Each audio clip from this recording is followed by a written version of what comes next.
Bienvenidos a este video de actualización de Derecho Informático correspondiente a las noticias del mes de abril.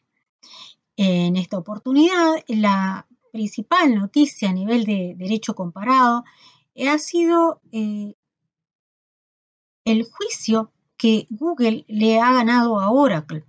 La Corte Suprema de Estados Unidos sentencia que el uso de Java en Android es legítimo. Esta sentencia es muy importante desde el punto de vista de la propiedad intelectual en todo lo que implica desarrollo de software. Oracle llevaba más de 10 años inmersa en una batalla legal con Google que implicó 3 juicios y 2 apelaciones por el uso que Google hizo de Java para el desarrollo de Android. Google había utilizado 11.300 líneas de código que formaban parte de la plataforma de Java y alegaba que este código no era un código creativo, sino que era puramente funcional. La Corte Suprema de Estados Unidos decidió por mayoría de 6-2 que Google tenía razón y que por lo tanto el uso de Java en Android era un uso legítimo. Les dejo el link para que accedan a la noticia, que es realmente interesante.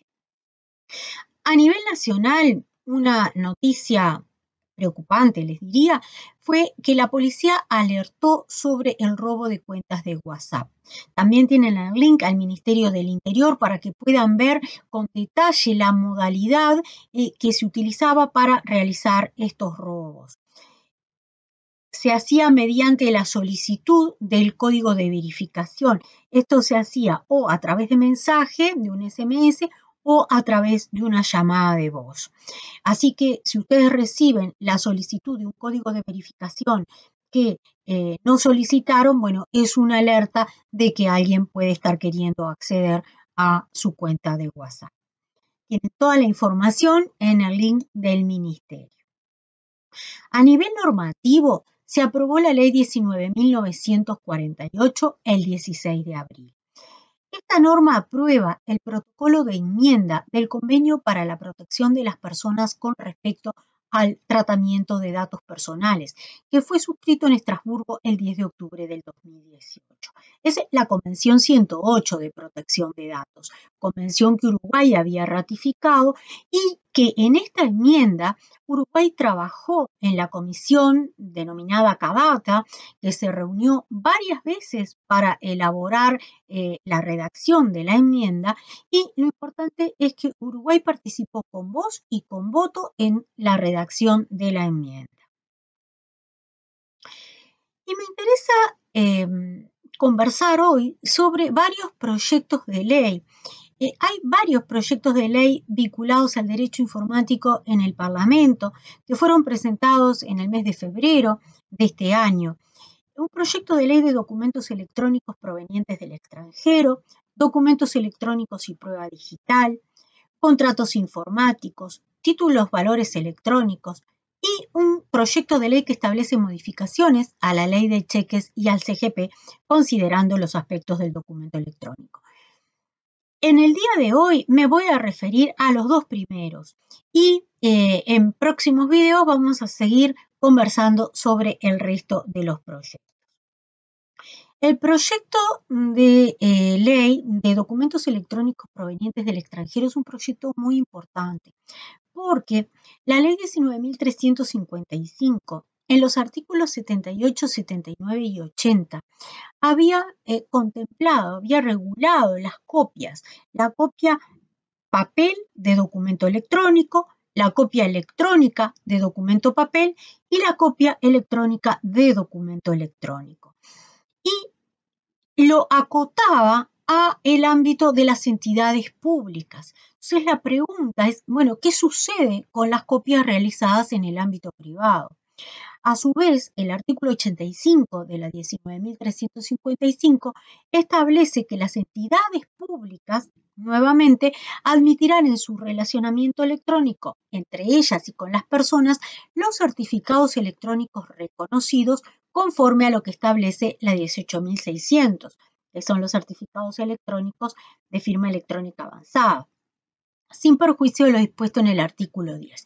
Por lo tanto, vemos que tenemos un vacío en cuanto a las copias realizadas en el ámbito privado y por eso decimos que este proyecto realmente es muy importante y esperamos que se apruebe pronto. Estos proyectos que yo les comentaba, si bien fueron presentados en el mes de febrero, todavía no han comenzado a discutirse en el ámbito parlamentario.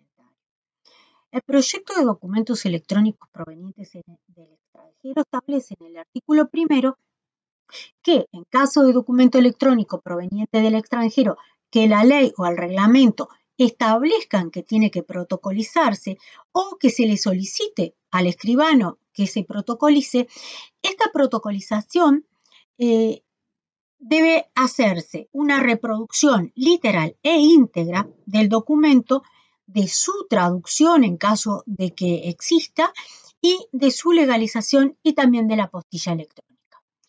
El artículo segundo establece que si el documento que proviene del extranjero viene en soporte papel, pero está seguido de actuaciones que han sido realizadas en soporte electrónico, el escribano va a tener que protocolizar los documentos en soporte papel conjuntamente con las reproducciones de todas las actuaciones en soporte electrónico y que va a dejar constancia en la protocolización de esa circunstancia. El artículo tercero convalida todas las actuaciones que se realicen hasta la aprobación de este proyecto de ley.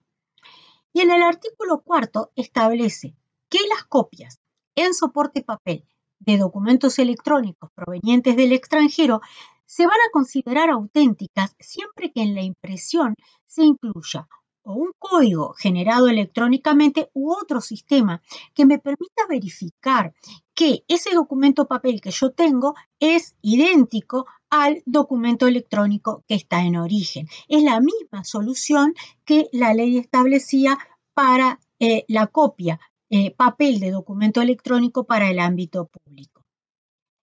Así que reitero que me parece muy importante el proyecto y esperemos que realmente se apruebe en poco tiempo porque se hace necesario una norma de este tipo a los efectos de los documentos provenientes del extranjero, que los más comunes son los poderes, ¿verdad? Pero también hay otro tipo de documentos en este sentido. Con respecto al segundo proyecto de ley que vamos a comentar hoy, es el de documentos electrónicos y prueba digital. Acá se viene a modificar el artículo 72 de la Ley 15.982, que es el Código General del Proceso. Y se modifica el artículo 72.5 y dice que los documentos producidos electrónicamente y que reúnan los requisitos establecidos por la Ley 18.600 serán considerados originales a todos los efectos legales y podrán ser agregados al expediente en soporte digital. Esta norma en realidad es una norma típica del proceso de transición que vivimos, porque la Ley 18.600 ya establecía la equivalencia funcional entre el documento electrónico y el documento papel. Por lo tanto, este tipo de normas en realidad lo que hacen es confirmar algo que la 18.600 ya dijo, pero que en distintos ámbitos se sigue suscitando dudas del alcance de esta equivalencia funcional. El inciso segundo establece que las reproducciones digitalizadas o escaneadas de documentos públicos o privados producidos electrónicamente o que reúnan los requisitos de la 18.600 tienen la misma fuerza probatoria del original. A mí este inciso me genera dudas. Si en realidad quiso hacer referencia a los documentos papel que son digitalizados o escaneados, porque dice reproducciones digitalizadas o escaneadas mediante lector óptico, ¿verdad? De documentos producidos electrónicamente. Estamos entonces ante un caso de copia electrónica de documento electrónico, o en realidad lo que se quiso regular es la copia electrónica de documento papel, por el tema del escaneo. A mí el único caso que se me ocurre es cuando yo hago una captura de pantalla, que ahí estoy ante un documento electrónico, ante la copia electrónica de un documento electrónico, cuando hago una captura de una imagen en el celular salvo en ese caso, me genera la duda, sobre todo porque después vamos a ver que en el inciso cuarto establece que el tribunal, a pedido de parte o de oficio, puede ordenar la agregación del documento en soporte papel.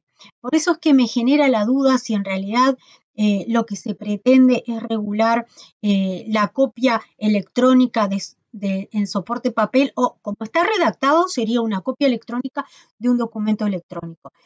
También se reitera en el inciso tercero cuando dice los documentos electrónicos que se presenten en forma escaneada, otra vez en documento electrónico en forma escaneada o telemática, serán conservados por la parte que los ofreció como prueba. En la exposición de motivos no hace referencia al alcance de la reforma de los artículos, no lo analiza, así que vamos a tener que esperar a la discusión parlamentaria. La exposición de motivos lo que sí hace hincapié es la importancia que tiene este proyecto de ley, que sin lugar a dudas lo tiene, porque ya lo habíamos hablado en el video que hicimos anteriormente, en que traíamos una sentencia que hacía referencia a un acta notarial en que se había incorporado información de TikTok y de WhatsApp. Y bueno, y las discusiones, las discrepancias entre la primera y segunda instancia acerca de la valoración de esta prueba, y que esto es algo que sucede habitualmente. Tenemos una multiplicidad de sentencias que evalúan este tipo de incorporación al proceso, ya sea original o ya sea mediante acta notarial, en forma diferente. Por lo tanto, también este proyecto es sumamente importante. También se modifica el 72.6, en que se entiende que el documento electrónico va a ser considerado de la misma forma que el código considera la prueba documental, que van a poder ser agregados en el expediente, en soporte digital o electrónico, aquellos registros de audio, sonido, imagen o similares, que esta prueba digital o electrónica se va a producir en la audiencia, depende de si estamos ante un juicio ordinario o extraordinario, que las partes podrán controvertir la autenticidad o tachar de falsedad de la prueba digital o electrónica, que también cuando la prueba emane de la contraparte, la parte a quien se le impute su autoría o contenido podrá también desconocerla en la audiencia en la que se produjo. Y finalmente establece que la autenticidad y eficacia convictiva de la prueba digital que emana de terceros quedará sujeta a las reglas generales de la prueba. Esta modificación también va un poco de la mano de lo que decíamos al inicio de la etapa de transición, porque, bueno, algunos aspectos los puedo resolver simplemente considerando la equivalencia funcional, pero que se hacen necesarios para garantizar que efectivamente también aplica en estos aspectos. Así que también es un proyecto muy importante que esperemos que tenga una rápida aprobación en el Parlamento. En el próximo video seguiremos analizando los restantes proyectos, así que los invito a suscribirse si quieren recibir las actualizaciones. Nos vemos pronto.